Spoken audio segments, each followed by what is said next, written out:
আলহামদুলিল্লাহ, অবশেষে আমাদের গোকুলনগর মধ্যপাড়া প্রাইমারি স্কুল থেকে সাহেববাজার যে রাস্তাটি গিয়েছে সে রাস্তার কাজ ধরা হয়েছে। আলহামদুলিল্লাহ, আমরা খুবই আনন্দিত। আমরা একজন এমপি পেয়েছি, যিনি এমপি হওয়ার পর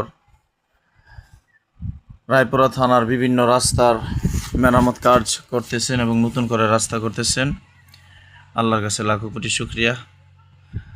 এই যে রাস্তাটি দেখছেন, এটি হলো গোকুলনগর মধ্যপাড়া প্রাইমারি স্কুল থেকে সাহেববাজার চলে গেছে, জামালের বাড়ি পুকুর পাড় এটা।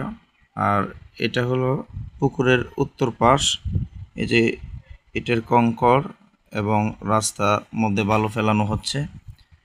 একটি গাড়ি এখানে আটকে গেছে, আপনারা দেখতেছেন।